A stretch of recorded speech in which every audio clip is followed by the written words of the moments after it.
How are we doing, ladies and gentlemen? Welcome back to episode 6 of the Ultimate Survival Guide. It's kind of scary, we're already on episode 6 and we're only in Act 2, but that is just how it goes sometimes. Now, I do have a question for those of you who are, of course, watching. Someone asked me that, it's episode 5 or 6 now, you can probably start using a loot filter. So I'm going to be using my loot filter in this episode, but I want to figure out from you guys. I want to know in the comments if you are okay with me using like my leveling loot filter, or if you do want me to use no loot filter or whatever you want. I'm not going to use my meme filter, that's for stream only, but if you want me to use no loot filter or something like that, let me know in the description. Normally I would do like a poll or something like that, like I've been doing recently. It's a surprisingly useful feature on YouTube if you've been paying attention to those. But I'm going to be running with my main leveling filter. I don't think this one's actually available anymore. It was Ziggy D's like leveling filter or something like that. But now he just redirects to Neversink. So you can use Neversink like 1 or something like that. And it should work for you. I'll use strict 3 at Endgame. But if you want something that's pretty much equivalent to it, I think Neversink like 1 or 2 should be something along the lines of what I'll be using here. Okay, so with that being said, we left off the last episode, and I believe we got into Chamber of Sins. Now, I have the Chamber of Sins waypoint. I don't remember if I showed me getting that. I might have cut it off a little bit earlier because of editing and, videos going over like 40 or 50 minutes or something. I'm still trying to feel out where like the best time is. I'd say around the 30 to 35 minute range, but sometimes I get carried away and forget to stop. But that's just how it goes. So if you haven't gotten the Chamber of Sins waypoint, of course I told you last time you can go up from the crossroads, just straight up from the waypoint. It's very easy to follow the roads in Act 2, and you can get to Chamber of Sins, and the waypoint should be in the center. Now, we are looking for the level 2 of Chamber of Sins, so if we go to the right of the waypoint, or down from the waypoint actually, it depends. Sometimes, it could even be left, we'll also see. One of the directions from the waypoint. I thought I knew the layout, but me trying to look smart for the recording, and of course it's like, no, we're kidding with you, homie. All right, I think that should be second level. Yep, there we go. Okay, so there's a couple of layouts for this area. Sometimes it's down on this side for level 2, and then sometimes it's up to the right for level 2. So look accordingly. I tried to show off a little bit, and apparently it was in the wrong spot, so that's how it is. Things I'm gonna need to learn for racing, and a video I'm going to do eventually as well.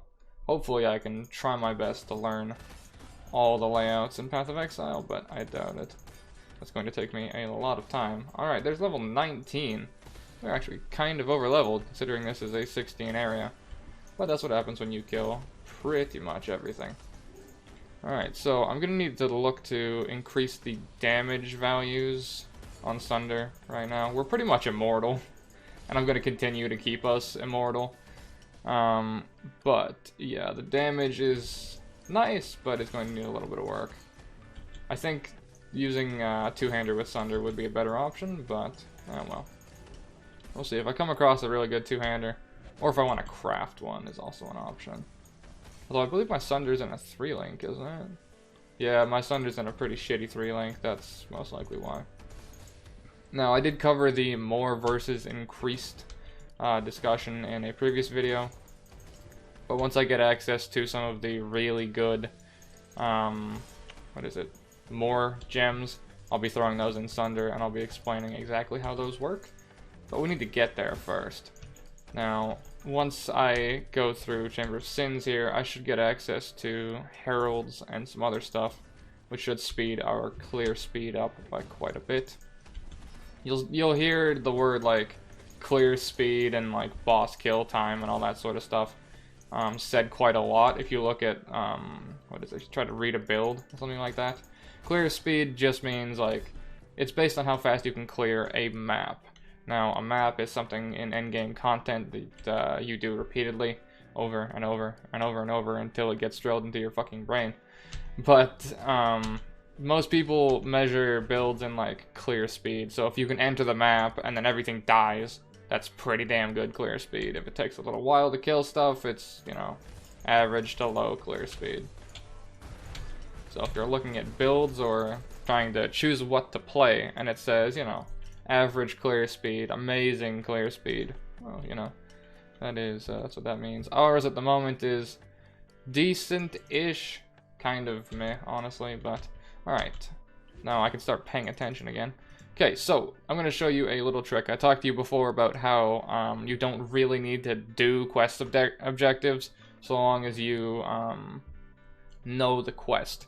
Now, this is actually where I learned that.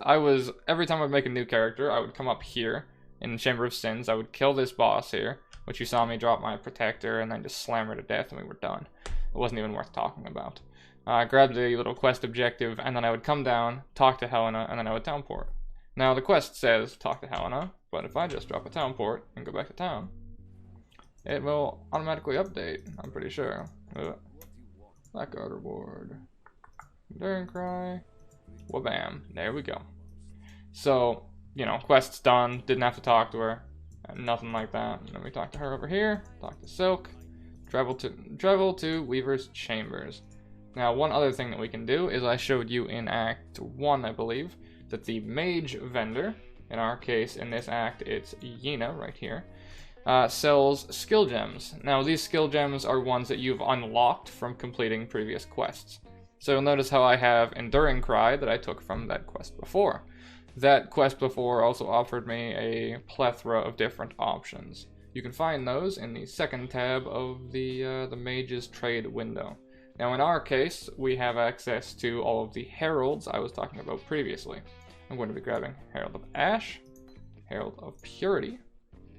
I don't have enough currency. Fuck. This could be a predicament. This could be a predicament. Alright, well. So I'm only grabbing Herald of Ash because I'm broke as fuck. But if you have the currency, I would recommend grabbing a Herald of Purity if you can use it.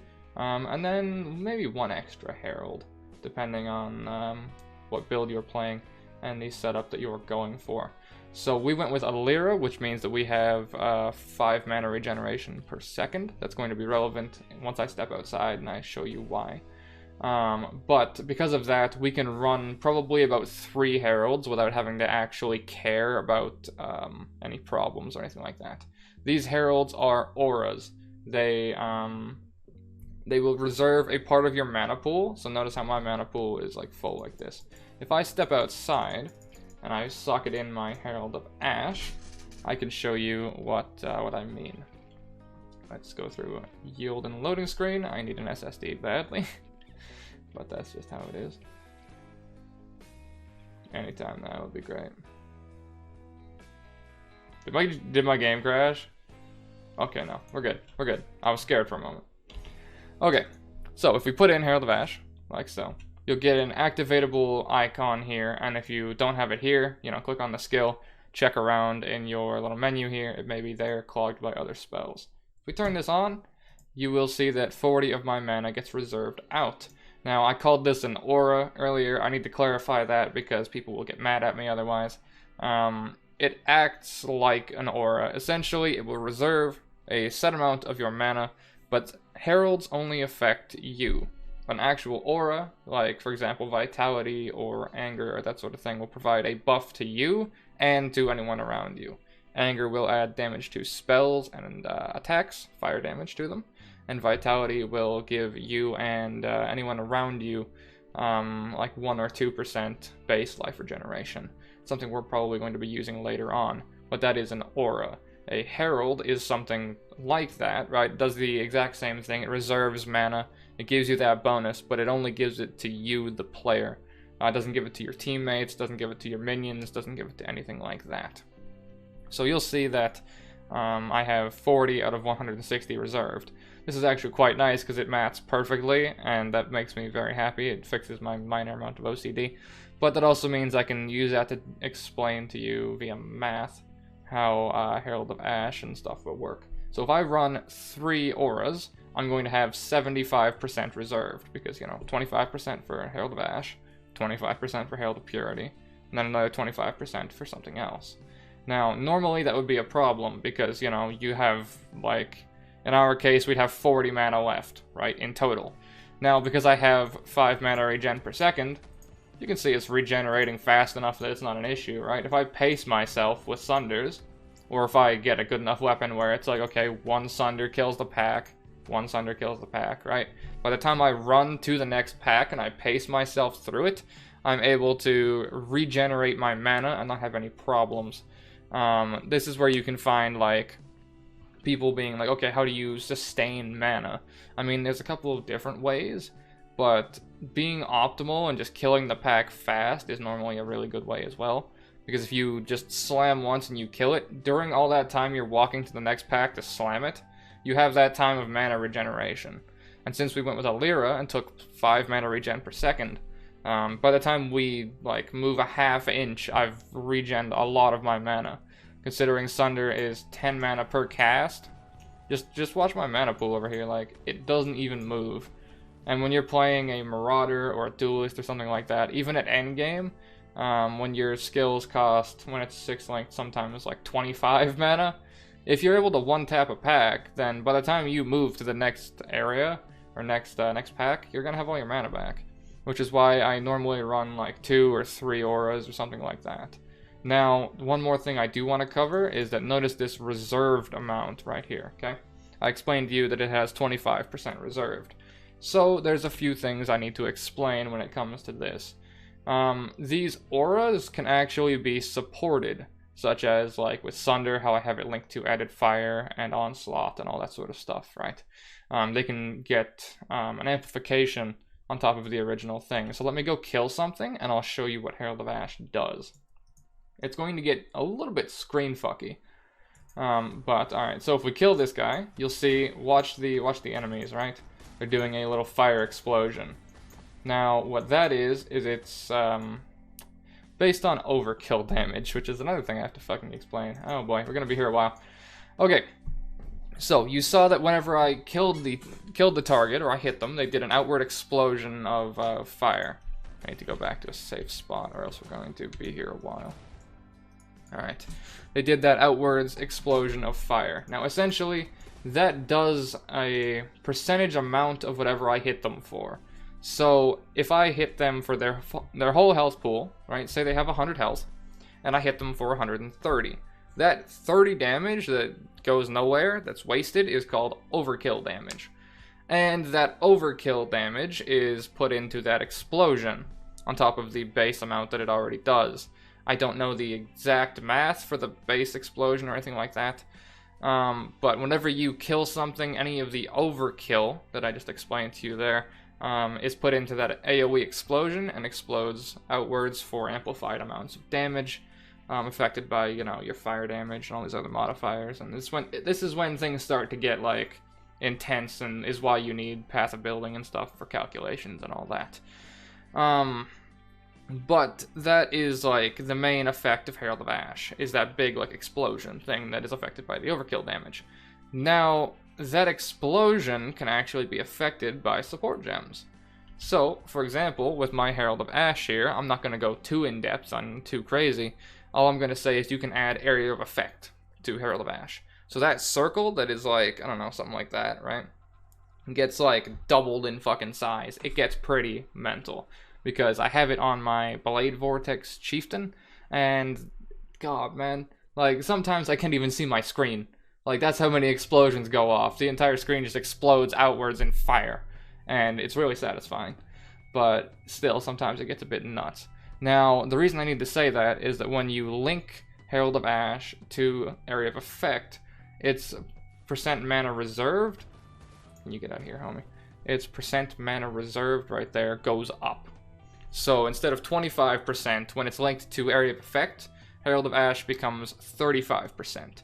So as opposed to taking 40 from my mana pool, it would take, I don't know, like 65 or something, some shit like that. I don't know the exact math. This is also percentage based, right? So I have 160, so it takes 40. If I had like 200, it would take, 25%, it would take 50, right? It scales up, you know, percentage wise. It's not just like the less mana you have, the more mileage you can get out of it, or some shit like that, you know. It is percentage based, so plan accordingly. Now, as I said, you can increase the mana reservation, there's a few things you can do to counteract mana reservation. Just like actually available stuff. There's a few uniques you can use that make you, not have a mana or not reserve mana for a certain skill. So you can get like one free aura, but then it makes all the other ones cost more. But that's a unique item. So the ways you can like manually affect that cost and stuff, for the most part, is nodes that will be called Sovereignty. They're in a couple different spots around the tree, but if you just type in reduced mana reserved, here I'm going to bring up Path of Building so we can get a full view of the skill tree here. So if we go to new, you can see a full view of the skill tree. If I type in reduced mana, you can see exactly where all these are on the skill tree, right? So if we scroll in on the top left, this is where I was looking in game. You'll see that is right there. But you can get like reduced mana reserved. Some will just give you reduced mana on skills, but there will be certain nodes down here that give you reduced mana reserved. Now this goes for not just the single aura. This would affect all of the auras you are using at that said time. So this is how people are able to start creating aura bots who are running like, I don't know, 17 auras plus like 2 heralds or some shit like that. It's because they stack on top of each other all of these reduced mana reserved modifiers over and over and over again, and as a result they're able to sustain like, 17-ish auras, and they get a team going and they just make that team fucking unkillable because they have like life regen, energy shield, max life, all res, like they make a tank even scarier, right? It's the one support build that people are playing nowadays, and that's pretty much how they do it. So I'm not going to be taking anything like that on this character, because this character is going to be a very, simplified one. So I may run like 1 or 2 auras. 1 aura, 1 herald is probably what I'm going to use. I think I'll use Vitality and Herald of Ash for most of it, most likely. Depending. I might choose to do a few different things with the skill tree. But I did want to make sure I covered everything when it comes to auras and stuff. Now, I talked to you before about layouts and map layouts and stuff. So there is sometimes a notifier of like figuring out which way you're going. So this is Western Forest again, right? I told you about how I went like this the last time, right? Because I knew Illyria was up here and I knew Weaver's Chambers was down here. Now, there is a landmark in some maps. I'm doing fucking hand motions, I feel Italian. There's a landmark in certain maps, and once you realize it, you can kind of register it. So we're looking for Weaver's Chambers. That's a big fucking spider. I'm currently looking at spider webs in the bottom right. So if we make our way down here, we can only assume that Weaver's Chambers is going to be down here. Now, you can use that. I'm going to grab that. You can use that to start planning out routes and learning layouts yourself. If you don't want to wait for me to eventually make the video when I learn them all, which is going to be a while from now. It's a lot of learning to do. But if you want to learn layouts and you're leveling multiple characters over and over and over, or you feel like, oh, Path of Exile is my game, I'm going to learn a lot of this, I want to make a lot of characters, learning layouts and doing that sort of stuff to speed up is going to be something you really need to learn, because otherwise you're going to take, like, I don't know, way too long doing the acts and stuff. On a good run for me, I can do the acts in 6 to 8 hours. I know some people who've done it in like, well, I've seen videos of people who have done it in a few hours, like 2 hours, less than that. It's a bit insane, but it's a fully twinked out character. Now, I don't know if I've touched on Masters yet. You can see Elrion over there. I'm actually not going to touch on Masters in this series yet, okay?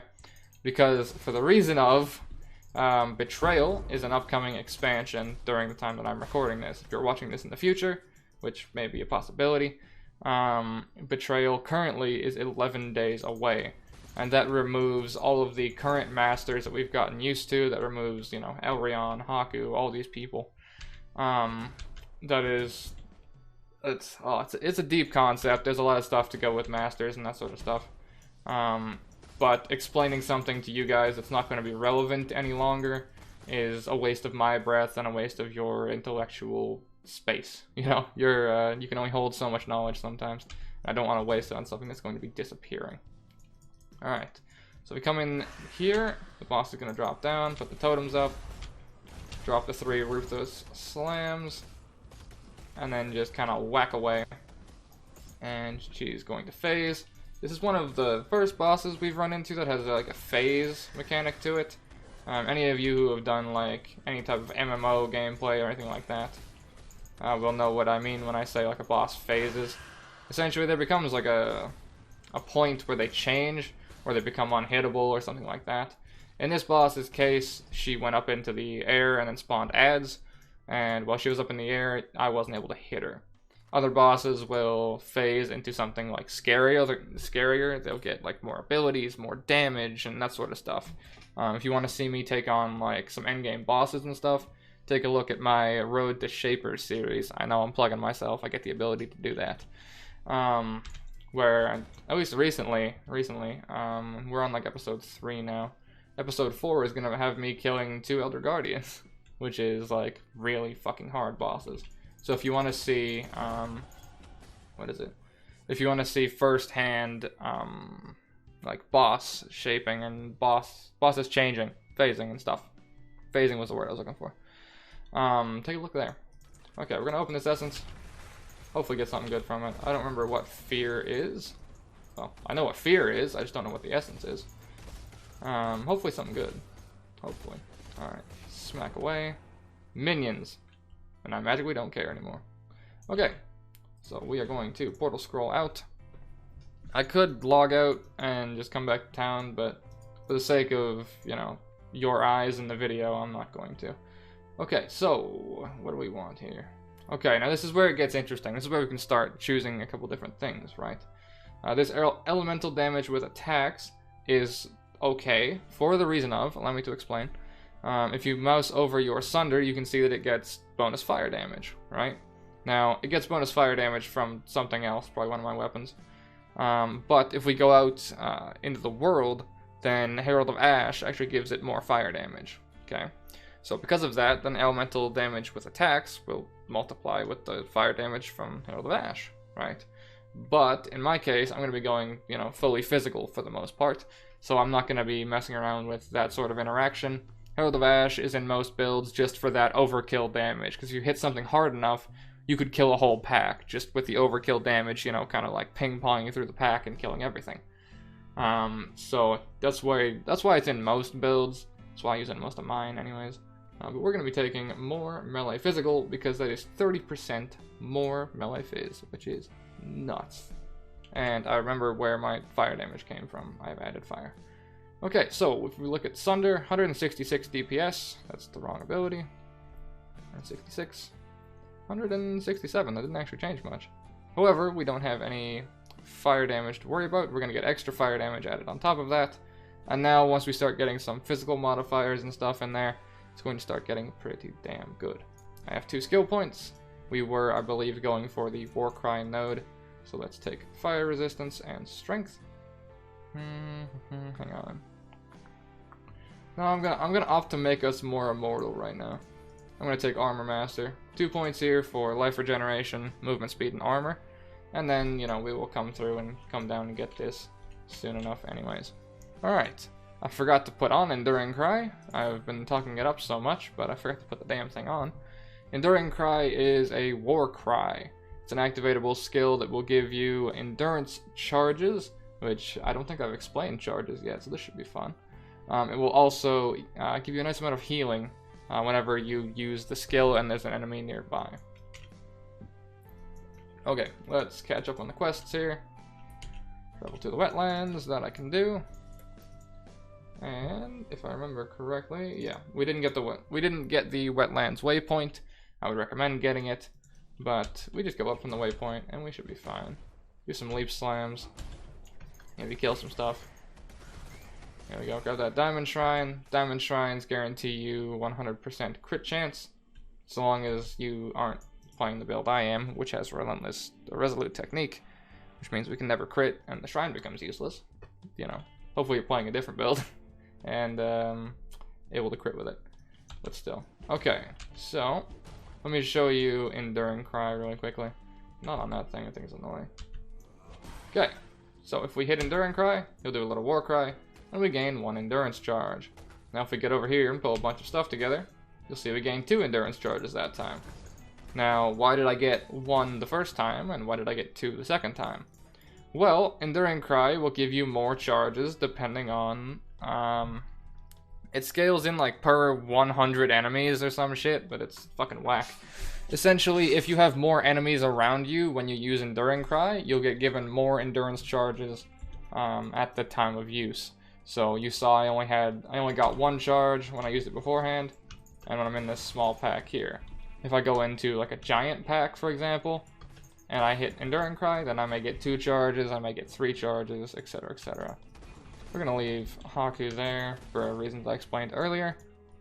And we're gonna pop this strong box and blast it with Volground Slam. And there we go. Okay, let's get up here, get our waypoint. And this is level 19. This actually isn't that under leveled, so we can kill these guys. I'm alright with that.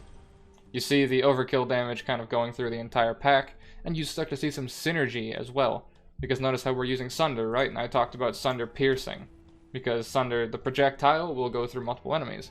So you saw it hit the first guy, hit him really hard, kill him, and then the explosion went out this way, right? As well as the projectile. So we got hit by the overkill damage of the first target, the projectile damage of Sunder, and then took the, what was it? Yeah, so this guy, right here in the back, took Sunder damage, and the overkill damage from the first target. So you can see it, how it creates like an outwards bloom effect where it just kills everything. Especially with like Sunder, for example, where it is a projectile and it pierces through things. So that's pretty much why Herald of Ash is used, for that outwards bloom effect if you hit hard enough. Which is why Ruthless Support is sometimes like nuts if you get it just right. That third hit will amplify the overkill damage as well. So you can see, like, Ruthless Support is pretty damn good, honestly. Alright. Now, one other thing that I do want to comment on is that with Warcries, you can see it has this animation, right? That animation, you can't use your Warcry during anything else. So if I hit Sunder and I go mashing my W key, it doesn't come out until the end of it, right? Doesn't matter how hard I press the damn button, right?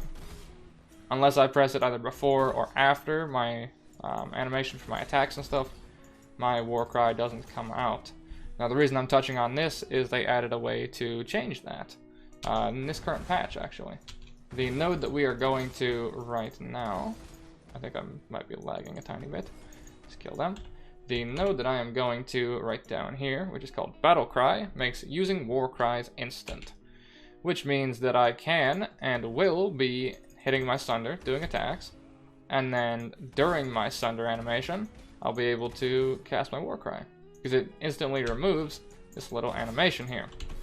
Now, why is that useful? Because when I was talking about earlier with bosses phasing, sometimes bosses get very stupid attacks that will fuck your shit up. And if you're in one of these fights with one of these bosses, and you are about to get your shit minced, the number one thing you're probably going to want is either damage mitigation or some form of healing. Now, I was talking to you before about Enduring Cry being able to heal. Endurance charges also give you armor and damage reduction. So, all around, this skill doubles over as a defensive layer, is what I like to call it. Which means... Fuck, I lost my train of thought. God damn it. I just had it. Give me like 2 seconds and I'll get back on track. We were talking about phasing. Not wanting to die. Oh fuck, where was I? Give me like 2 seconds here. Think. Right, okay. Defensive layers. I'm kind of back. So, Enduring Cry gives you life regeneration, and it gives you physical damage reduction. When I was talking about boss phasing beforehand, some bosses get stupid attacks, right? And when you're attacking said boss, say you're doing an attack with a long animation, or you're not dual wielding, you're using like a two-hander, for example. Notice how I have pretty good attack speed. I talked in the previous video about my attack speed being horrific and being able to feel a slower weapon. Now imagine that, but the boss is swinging a giant hit at you that is probably going to fuck your shit up very heavily. Either kill you or take you to low HP or whatever. Now, if you wanted to panic and press your Warcry to, you know, get endurance charges up and, you know, get tankier, because endurance charges give you damage reduction and armor, we're going to grab that, you wouldn't be able to do it. It wouldn't come out until you finished the cast, until you finished, like, your attack, right? But with instant Warcries, you'll be able to. You'll be able to activate it the moment you press it during whatever skill you're doing at the time.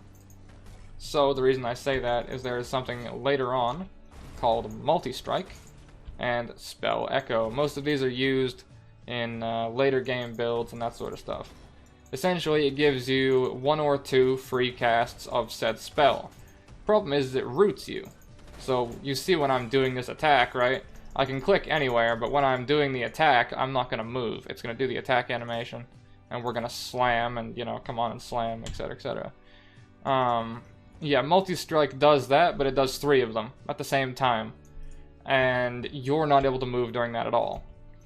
So, if you're using Multi-Strike, because it's very good DPS normally, you'll be using it for the bonus damage, but then the boss winds up his giant hit, and he's going to hit you in the fucking face.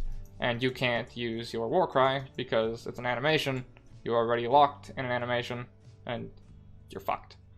That's why you take the node that is down here for instant Warcries, because when that hit is going to come in, while you're in your Multi-Strike and doing multiple hits and having to, you know, be rooted, you can still use your Warcry to heal you, and as like an extra potion or panic button or that sort of stuff.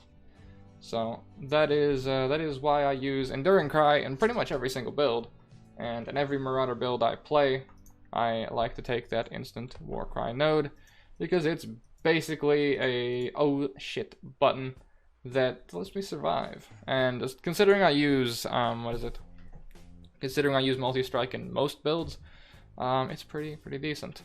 Okay, now with that being said, we are 32 minutes deep, so I'm going to cut this episode here, and I should be back for episode 7 momentarily. Well, in your guys' case, probably a day or so from whenever this gets uploaded, but nonetheless, I shall be back momentarily. Thanks for joining me, gentlemen. Take care. Thanks for making it to the end of my video. If you enjoyed it, take a look at the 2 pieces of content you're seeing on screen right now.